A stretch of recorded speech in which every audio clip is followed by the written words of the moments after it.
Jika posisi bertahan, Verdong akan berkoordinasi dengan Jai untuk mundur mempertebal tembok.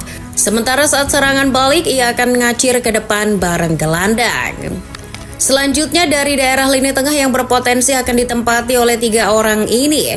Dari gelandang kanan ada Ricky Kambuaya yang harus diturunkan bila Indonesia mau mengatasi Saudi dan Irak. Tipikal bermainnya yang ngotot seperti paru-parunya ada 10. Kakak Ricky sudah tak perlu disepelekan lagi. Tinggal pasang saja di posisi ini, pemain Dewa United sudah paham dengan job desk-nya tanpa perlu diarahkan panjang lebar oleh Kluivert. Selain fight, tugas kakak Ricky adalah suplai bola. Ambil contoh saat lawan Lebanon lalu di mana Ricky surprisingly berperan cukup bagus dalam melepas umpan yang membelah pertahanan lawan. Di samping Ricky mungkin kalian akan mengira Tom Haye kan? El Profesor memang sosok gaek yang berpengalaman, tapi sudah saatnya memberikan spotlight lebih pada Joy Pelupesi. Gelandang Escalomel ini memegang peran vital sebagai gelandang jangkar di timnas Indonesia.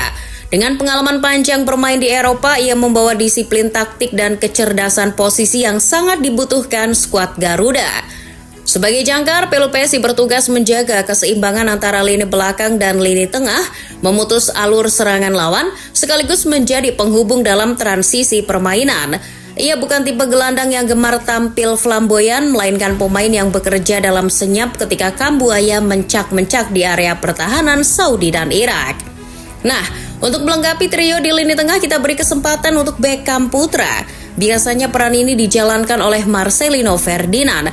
Namun karena Lino tak dipanggil, maka Beckham yang mewarisi posisi ini. Meski posturnya tak begitu tinggi, andalan Persib ini menampilkan permainan yang berkelas saat dipercaya sebagai starter.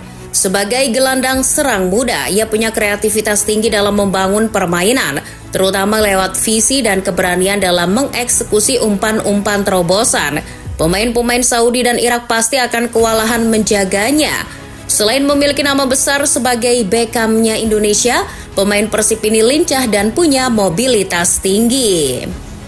Sampailah kita pada trio penyerang yang jadi ujung tombak andalan Indonesia. Dikenal sering membawa hoki bagi timnas, sepertinya tak ada alasan untuk tidak menurunkan Ragnar Oratmangun sebagai winger kiri.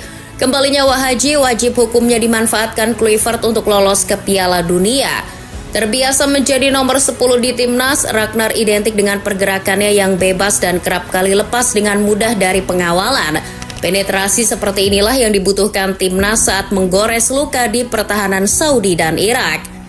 Jangan lupakan juga kalau Ragnar adalah sayap kiri yang berjasa mengirimkan umpan untuk gol Marcelino ke gawang Saudi. Berhubung Marcelino tak dibawa Kluivert, Ragnar akan bertandem dengan Miliano Jonathan yang menghuni sayap kanan. Hilangnya Marcelino memang membuat fans tak terima, sebab koneksinya dengan Ragnar adalah kunci kemenangan di pertemuan terakhir dengan Saudi. Kendati begitu, rasa kecewa itu jangan sampai mendiskreditkan penampilan Miliano. Walau baru bergabung, pemuda keturunan Depok itu punya kelebihan bisa bermain di 2 posisi sayap sekaligus. Jadi dia bisa switch play dengan Ragnar. Secara penampilan, pemain FC Utrecht itu terpantau cukup bernas dalam menjalankan peran sebagai sayap di uji coba September. Duet Ragnar dan Miliano nantinya akan bertugas mempermudah jalan Ole Romeni menggetarkan jala gawang. Kembalinya Ole usai cedera di turnamen yang keberadaannya penting-penting kagak menjadi anugerah. Bagaimana tidak, bomber Oxford United itu menjadi goal getter yang mengantarkan Indonesia ke putaran keempat. Ole memang sudah masuk dalam susunan pemain dan diunggulkan menjadi starter. Namun Kluivert tetap perlu menyiapkan plan B bila cederanya masih kambuh.